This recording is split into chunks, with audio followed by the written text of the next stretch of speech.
Og vi har en klar forventning om, hvordan landskabet ser ud, og den indeholder ikke vindmøller. Men hvis folk ændrer opfattelse af, hvordan landskabet burde se ud, så betyder det blandt andet, at måske vindmøller ikke er så invasive en ting i landskabet, som de bliver opfattet i dag.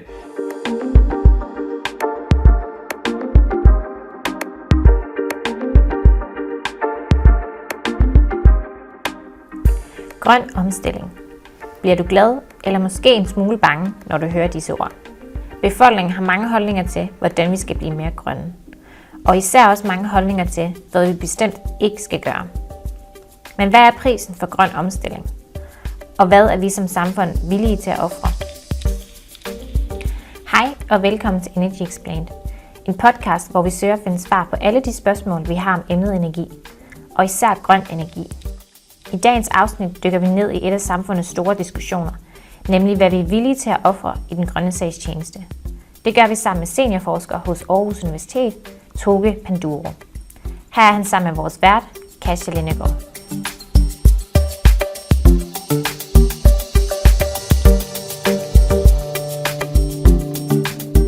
Hej Toge, og velkommen til dagens podcast.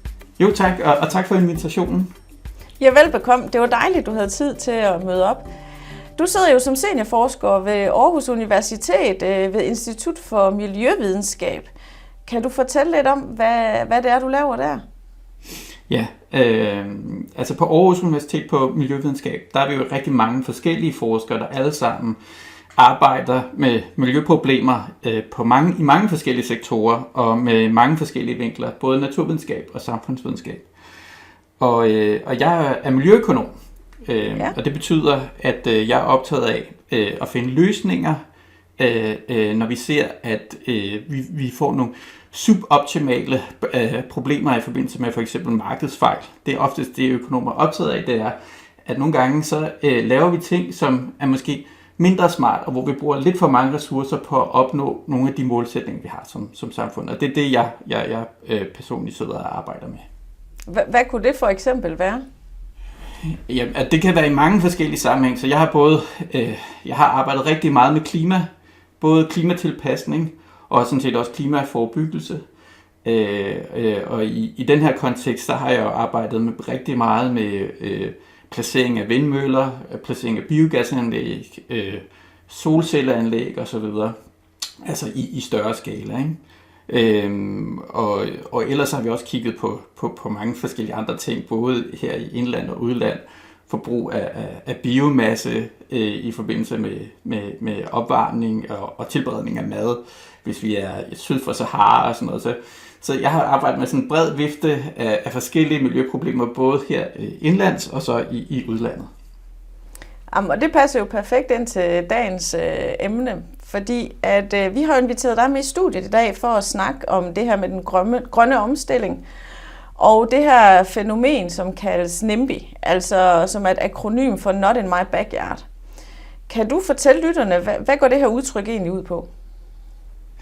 Jo, NIMBY er jo et engelsk udtryk, og det stammer jo så også fra USA, hvor at man finder det her fænomen, hvor at folk er utilfredse, når at der kommer indgreb i de boligområder, hvor de bor, eller ændring af det landskab, de bor i. Så, og det kan for eksempel være i mange forskellige sammenhæng. Det kan både være i forbindelse med udbygning af motorveje eller jernbaner, og vi finder det så også i forbindelse med udbygning af vedvarende energi, hvor man så ser, at folk er utilfredse med at blive nabo til en vindmølle eller i biogasanlæg, og her på det seneste også de her sådan større solcellemarker. Og hvad er det, de er bange for? De er ikke så meget bange for det. Det, de tænker, det er, at der er nogle omkostninger forbundet med at være nabo til for eksempel en vindmølle. Og det er der også. Altså, den ændrer det landskab, man kigger på. Så du har en visuel forurening af landskabet. Andre folk vil bare kalde det grimt. Som forskere kalder vi det visuel forurening. Og så er der jo også støj fra vindmøller specifikt. Altså når vingerne passerer tårnet, så får man den her susen fornemmelse. Og der kan også være nogle mennesker, der kan høre lavfrekvent støj og synes, det er meget ubehageligt. Og tilsammen så skaber det jo så en mindre god oplevelse af det landskab, du bor i. Og det er en reel omkostning. Og en af de ting, jeg har arbejdet med, det har været at kigge på, hvor stor er den omkostning så, hvis vi kan måle det i kroner og øre. Ja. Og det er betydeligt, så man kan se blandt andet, at i de helt værste tilfælde, at man sætter en vindmølle ret tæt på en bolig, så kan man se prisfald, der ligger i omegnen af 10-15% af boligens værdi. Og det er immer væk en betydelig andel af folks formue, der forsvinder ved et snuptag, når der sættes en vindmølle op. Så det er ikke ingenting, det er betydeligt, og det skal vi være opmærksom på. Ja. Betyder det, tror du, at når der kommer flere vindmøller og flere solcelleparker, at så vender folk sig lidt mere til, at de er der, og så vil den omkostning måske ikke være så stor fremover, hvis vi alle sammen har en vindmølle stående i baghaven nærmest? Ja, og jeg synes, du har en rigtig vigtig pointe her, fordi at når noget er grimt, det er fordi, så handler det om en forventning til, hvordan landskabet ser ud. Og vi har en klar forventning om, hvordan landskabet ser ud, og den indeholder ikke vindmøller. Men hvis folk ændrer opfattelse af, hvordan landskabet burde se ud, så betyder det blandt andet, at måske vindmøller ikke er så invasive en ting i landskabet, som de bliver opfattet i dag. Så vores landskabsopfattelse stammer tilbage fra guldalderen og guldaldermalerier, ikke? Med bondegårde og bølgende korn og sådan noget. Ikke? Og der hører sådan nogle vindmøllestrukturer jo ikke til. Så det handler blandt andet også om en ændret opfattelse af, hvordan et landskab ser ud. Det kan jo helt sikkert betyde noget, men vi kommer nok ikke udenom, at vindmøller altid vil blive opfattet som mindre positivt, hvis du bor tæt på. Er der en forskel i forhold til solcelleparker og vindmøller? Ja, helt sikkert. Og det kan man jo også sige sig selv. Vindmøller, de stikker jo væsentligt højere op, og de larmer jo også, mens solceller, de holder sig jo relativt langt nede ved jorden, sammenlignet med moderne vindmøller. Ja. Og det betyder simpelthen, at effekten den negative effekt fra vindmøller rækker meget længere ud i landskabet end sådan en solcellemark. Og det vi kan se, og det er godt nok ikke udgivet endnu, men det bliver det, der kan vi se, at de her sådan større solcellemarker, deres effekt rækker omkring 200 meter, 200-300 meter ud, og vi ser stadig også en betydelig effekt på prisdannelsen på ejendomsmarkedet for de boliger, der bliver berørt. Men altså, vindmøller, de rækker væsentligt længere ud. Der kan vi finde effekter helt ud til 1500 meter til 2 kilometer cirka. Ikke? Så der kan godt være, der er nogle helt tydelige forskelle i de her, sådan, hvor stor effekten er på samfundet. Ikke? Det kan godt være for den enkelte, der bor lige op af den her solcelle mark her. Vi synes jo også, at det er ubehageligt, men effekten rækker bare ikke så langt ud, og så derfor så er problematikken omkring solceller væsentligt mindre.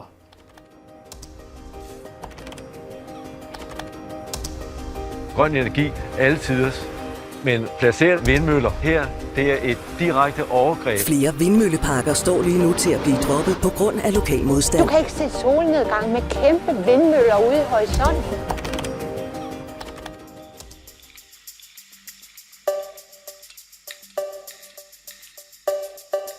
Det er svært at få en grøn fremtid, hvis vi ikke vil give plads til den.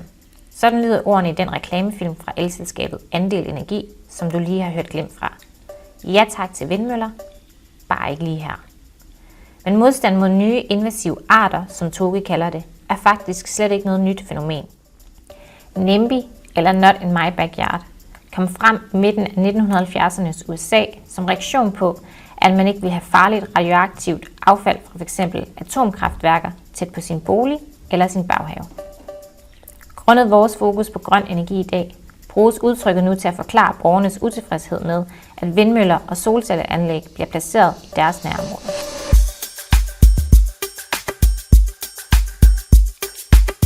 Er det noget, du tror, medierne er med til at blusse op? Eller tror du, at det her Not in my backyard begreb, at det egentlig florerer ude i den danske befolkning? Er det en reel bekymring, folk har? Eller er det bare noget, vi andre snakker om? Det er jo nok begge dele. Det er jo helt tydeligt, at lokalsamfund ikke bryder sig om, at de landskaber, de bor i, ændrer sig. Og det skaber lokal opposition mod sådan nogle projekter, og man ser jo vindmølleentreprenører må lægge det ene projekt efter det andet ned, simpelthen på grund af så meget lokal modstand, og fordi at kommunalbestyrelsen så går ind på borgernes side, og nogle gange oftest i aller sidste øjeblik, hvilket er grundlæggende problematisk for det, vi prøver at opnå, hvis vi altså prøver at opnå en grøn omstilling. Ja. Så er vi egentlig klar til den grønne omstilling? Også danske borgere? Ja, altså det man kan, der findes en del undersøgelser, der ser på, at folk generelt er positive over for en grøn omstilling, men at de samtidig netop også har den her sådan, NIMBY-oplevelse. Og vi kan jo godt, vi behøver ikke at være konsistente, os mennesker, vi kan godt være helt ukonsistente, vi kan godt både synes, at vi skal have den grønne omstilling, og samtidig synes, at vi ikke vil have naboer, eller være nabo til en vindmøllepark. Det er helt efter bogen og ganske forventeligt. Jeg går da også ind for en grøn omstilling, og jeg vil også være ked af at blive nabo til en stor vindmøllepark. Sådan er det jo bare. Men altså, jeg vil også være ked af at blive nabo til en stor motorvej, for eksempel. Ja. Og jeg vil stadig bruge den motorvej. Ikke? Og på samme måde vil jeg jo også gerne have billig og bæredygtig strøm i min stikkontakt. Jeg så et interessant program i går, hvor man snakkede om den måde, vores hjerne reagerer på, for eksempel på klimakrisen. At det er jo noget, der sker så langt ude i fremtiden. Og vores hjerner er egentlig bygget til at reagere på en umiddelbar fare. Altså for eksempel et dyr, der står uden for hulen og vil ind. Og det tænker jeg, det er vel lidt det samme her. Vi ved godt, det er en god idé med den grønne omstilling, men samtidig så er faren lige nu, at jeg får en vindmølle i min baghave. Og så er det ligesom det, man forholder sig til, og ikke måske så meget det lange perspektiv. Ja, altså os økonomer, vi arbejder med det, vi kalder diskonteringsraten, og den handler om, hvordan vi vægter fremtiden i forhold til nutiden. Ja. Og det er helt tydeligt, at vi vægter nutiden væsentligt højere end fremtiden, og det sådan burde det også være. Ja. Og vores problem er selvfølgelig så, at vi så ender i den her situation med,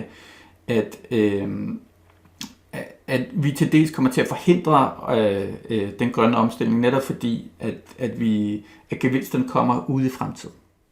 Ja, og måske er lidt uhåndgribelig. Ja, det kan det helt sikkert være. Og der mener jeg måske, at nogle af mine kollegaer, blandt andet på Institut for Miljøvidenskab, har været enormt dårlige til at kommunikere, hvad det er for en fremtid, vi ser ind i, hvis vi ikke formår at lave den grønne omstilling. Ja. Så IPCC var jo lige ude, altså FN's klimapanel, har jo lige været ude med en ny rapport omkring, hvordan fremtiden ser ud, og den ser ikke særlig rar ud. Og det handler altså ikke om, at det er nogle isbjørn, der drukner på en isflage. Det handler altså grundlæggende om sårbare samfund, og dem findes der rigtig, rigtig mange af i vores verden, som bryder sammen. For eksempel så kan man jo se, eller har jeg læst flere artikler, som blandt andet argumenterer for, at det arabiske forår for et årti siden blev sat i gang af en længere tørkeperiode. Og altså, så det vi ser blandt andet i Syrien, er til dels kunne forklares ved klimaændringer, eller en langvarig tørkeperiode. Ikke? Og der kan man jo sige, at Syrien er et mindre land, sammenlignet med det globale samfund, ja. Og der findes masser af samfund, som ikke er særlig robuste. Det betyder blandt andet, at vi i Danmark vil se ind i en fremtid med meget store flygtningestrømme, blandt andet. Og det lyder jo absolut ikke rart. Nej, ja. Det er absolut ikke rart at tænke på. Men på den anden side, så kan man sige, at vi ser også ind i en fremtid, at hvis vi formår at lave den grønne omstilling, som vil være væsentligt bedre, end den er i dag. Altså blandt andet så ser vi jo, at fordi vi er så afhængige af fossile brændstoffer, så laver vi en masse luftforurening, så omkring 300.000 europæere dør for tidligt hver eneste år på grund af luftforurening genereret ved, at vi brænder fossile brændstoffer af, altså benzin, olie, kul og diesel. Og alene det burde være nok til, at vi burde sætte den grønne omstilling i gang.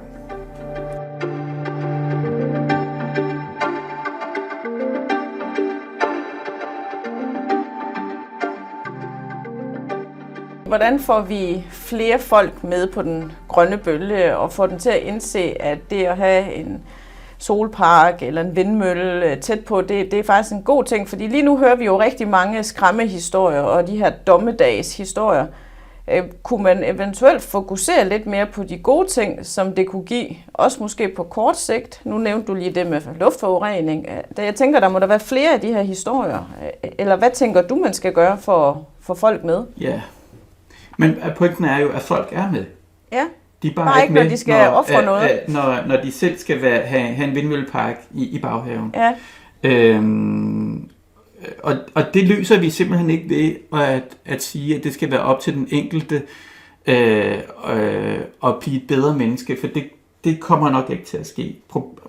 Vores problem grundlæggende er som samfund, at den her sådan SNIMP-effekt, den tillægges alt for høj vægt i forhold til de gevinster, vi får ud af den grønne omstilling, af at vi sætter vindmøller og solceller og biogas anlæg op. Og det kræver simpelthen noget regulering. Det kræver blandt andet, at vi bliver nødt til at indse, at klimaforandringerne og den grønne omstilling er ikke et spørgsmål om individuelt ansvar. Det er et samfundsansvar, og det skal løses på et samfundsmæssigt plan. Det betyder, at vi skal ændre den måde, vi laver regulering på i Danmark af den grønne omstilling. Det går ikke at fortsætte med den måde, vi gør det i dag. Og ud over regulering, tænker du så, man kan gøre andet for at få folk med i de lokale samfund? Der er helt klart nogle muligheder, altså specielt hvis man kommer ud i områder, hvor altså mindre samfund, som måske ikke har fjernvarme blandt andet. Hvis man blandt andet måske kunne koble, at nu laver vi en solcellemark, og så laver vi også en større varmepumpe, og så kan I få fjernvarme og billig energi på den måde. Ja. Så kunne der måske godt være nogle trade-off her, hvor at der vil være nogle bysamfund og lokalsamfund, der vil synes, at det var faktisk egentlig en meget god idé. Så det handler nok også noget om at møde folk, hvor deres problemer er, og kompensere dem i det omfang, de har en omkostning. Måske i endnu højere grad, end vi gør i dag. Jeg har også hørt, at der er også nogle af dem, der sætter for eksempel vindmølleparker op, som lader lokalsamfund få en andel i overskuddet for eksempel. Ja. Er det noget, du ser mange steder? Eller? Når man sætter vindmølleprojekter op, så kan man jo faktisk købe andel, ikke? Og det vil jeg klart anbefale folk at gøre, for det er en lukrativ forretning at gøre. Så det synes jeg, man skal kaste sig ud i. Og det kunne jo være en del af løsningen, at man netop giver folk en del af overskud, og på den måde, hver gang vindmøllen drejer, så har man, så det man, i stedet for at man ser, at den støjer, så ser man, at der kommer penge ned i lommen hos sig selv. Ja. Og det kunne jo blandt andet være en mere positiv oplevelse. Ja, ja. Nu har man en opfattelse af, at når man snakker den grønne omstilling, så vil det kræve store ofre fra os alle sammen. Kan vi på nogen måde undgå at ofre noget for den grønne omstilling? Og har vi først set starten nu, kommer vi til at ofre meget mere end bare at have en vindmølle i baghaven? Altså sådan som jeg ser det, så tænker jeg ikke, at vi kommer til at have de her meget store ofre. Jeg er godt klar over, at i den politiske debat, så er der mange, der taler om den her sådan degrowth, altså anti-vækst, eller at vi skal have mindre vækst, eller vi skal ikke have vækst, eller vi skal have at vi skal skære vores forbrug ned og sådan noget. Det ser jeg grundlæggende ikke i de tal, som jeg kigger på. Jeg ser ikke, at det er, at vi er på vej den vej. Og jeg ser heller ikke, at der er et behov grundlæggende for det. Altså det vi grundlæggende ser ind i en fremtid, når den grønne omstilling er gennemført, så ser vi ind i en fremtid, hvor vi har endnu mere og meget billigere energi, end vi har i dag. Det kan jeg ikke se, hvorfor at vi så skulle forbruge mindre. Men det er klart, at der vil være nogle teknologispring, som når vi for eksempel, når folk blandt andet, når de skal ud og købe bil, så køber de så en elbil i dag, ikke? Og den er altså væsentligt mere effektiv end en benzinbil. Og på den måde, så vil vi også se, at vores samlede energiforbrug vil simpelthen falde, simpelthen bare fordi, at vi får nogle teknologier, der er væsentligt mere effektive. Men det er ikke det samme, som vi ikke kan køre på arbejde og køre til Italien på ferie. Det skal vi nok nå alle sammen alligevel. Ja.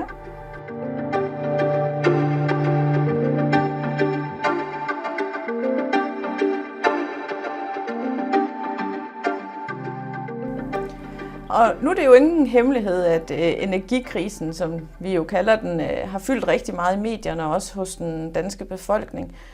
Og man kan sige, at i krisetider, der har vores prioriteringer det med at ændre sig. Først var det corona, nu er det så energien. Hvordan påvirker de her kriser, eller den frygt, som de måske kan skabe, forbrugernes holdning til den grønne omstilling?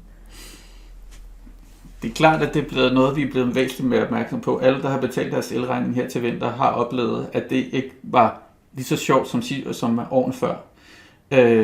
Og på den måde, så er det jo noget, der påvirker folk. Og i det hele taget, så påvirker det jo specielt folk, som ikke har så mange penge. Så de bliver uforholdsvis hårdt ramt i forhold til folk med pæne indtægter. Og så er der jo en generel angst for, har vi overhovedet strøm nok? Det kunne man jo også se på prissætningen på elektricitet her i vinters. Grunden til, at priserne var så høje, var jo blandt andet, fordi man var bange for, at der simpelthen ikke var energi nok. Og det er da helt klart noget, der både blandt virksomheder, men også i politisk kreds nok har fået en masse folk til at få nogle grå hår. Det er jo også klart, og det er, jeg er helt sikker på, at det skubber til en allerede eksisterende udvikling. Der er nogle andre håndtag, man kan tage i brug, når der er sådan en krise, ikke? Det kan man blandt andet se i Tyskland, hvor man også har man har skubbet væsentligt hårdere til den grønne omstilling. Man har jo blandt andet fået en ny regering med de her sådan, de grønne. Spørgsmålet er, hvor hårdt mere pres de kunne have presset, end de gør pt. Jeg er ret sikker på, at det politiske pres for at gøre noget er væsentligt højere, end det tidligere har været. Simpelthen. Ja. Nu nævnte du selv, at hvis vi ikke gør noget i dag, så kan det godt skabe større konflikter andre steder i verden. Kunne man måske frygte, at når vi kommer så langt hen, at der kommer flere for eksempel oversvømmelser eller tørker, at vi kommer til at flytte fokus lidt fra den grønne omstilling, i hvert fald i de regioner. Jeg tænker, at de får nogle lidt mere kritiske ting at skulle forholde sig til en grøn omstilling på et eller andet tidspunkt. Ja, det har de jo allerede. Hvis man kigger på mange udviklingslande, så har de jo ikke et problem, de har rigtig mange problemer. Og masser af de her mennesker er jo enormt fattige. Så kommer den grønne omstilling allerbærest. Men, og der er et stort men her, der er et kæmpe potentiale til det, man kalder leapfrogge teknologi. Blandt andet fordi, at vedvarende energi er blevet så billigt, som det er. Og klart den billigste teknologi, og det vil den altså også være blandt andet i lande som Etiopien og andre steder, hvor at man kan installere solceller i de lokale små byer, og på den måde skabe mulighed for at have elektricitet, som de ikke har i dag. Der findes masser af steder i verden, hvor man stadig ikke har elektricitet i husstanden. Og der er et kæmpe potentiale her, og sandsynligvis vil det ikke være elektricitet fremadrettet, der vil komme fra et kulkraftværk blandt andet. Det vil højst sandsynligt være mindre anlæg, som de her sådan, små lokalsamfund selv skaber. Så på den måde, så er der et ganske stort håb. Hvis du kigger blandt andet på mobiltelefoner, det er det bedste eksempel, hvis man kigger i Afrika, så nåede man aldrig rigtig at udbygge det der telefonnet, før man fik mobiltelefoner. Og nu har alle en mobiltelefon, og væsentligt billigere teknologi. Simpelthen fordi der ikke skal være de her kæmpe store investeringer. Og på samme måde så vil man også kunne se, at hvis man kigger på prisudviklingen på solceller, så har det været enormt imponerende, hvor billige de er blevet, og hvor effektive de er blevet over tid. Ja. Hvad med sådan generelt set, hvad vil dit råd være til samfundet og industrien i forhold til at prøve at få bugt med den her utilfredshed, der kan være omkring det at skulle have noget vedvarende energi meget tæt på, og den modstand, der kan være mod den grønne omstilling? Har du nogle råd? Ja, den allerstørste effekt, større virksomheder kan have i forhold til investeringer, det er investering i lobbyisme. Så jeg vil klart anbefale, at man begynder at lobbye for en ændret regulering af den grønne transition. Det er der simpelthen grundlæggende behov for. Med den nuværende regulering, der når vi ikke i mål med den grønne omstilling.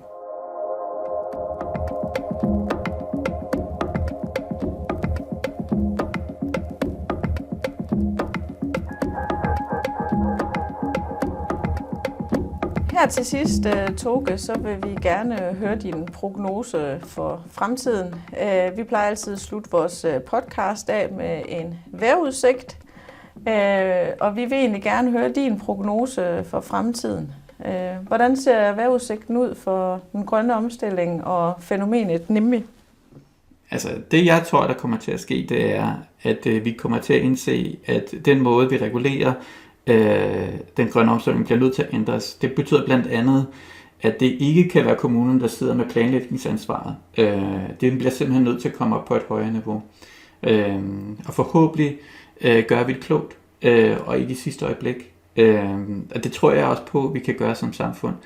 At vi ikke venter til allersidst, og så skal alting ske hej og alt for hurtigt, hvilket bliver væsentligt dyrere, end hvis vi tager det i steps. Og det betyder blandt andet, at det skal blandt andet måske være staten eller regioner, der skal ligge med planlægningsansvaret for den grønne omstilling. Netop fordi, at de i langt højere omfang kan afveje de gevinster, der er ved vedvarende energikilder, i forhold til de omkostninger, der er lokalt for lokalsamfund.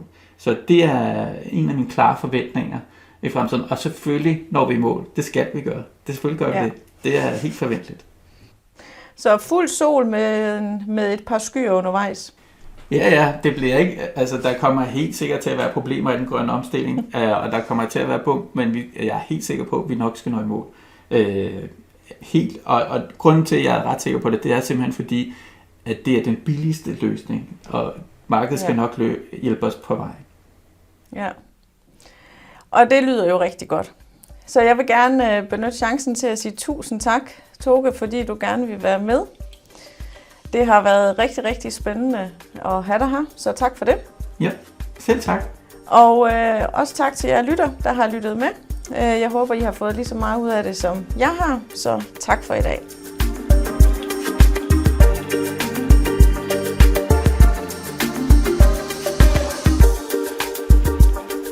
Fandt du diskussionen relevant, og har du lyst til at vide mere? Så glæd dig til næste afsnit, hvor vi igen har en ekspert i studiet til at svare på alle vores spørgsmål vedrørende emnet energi.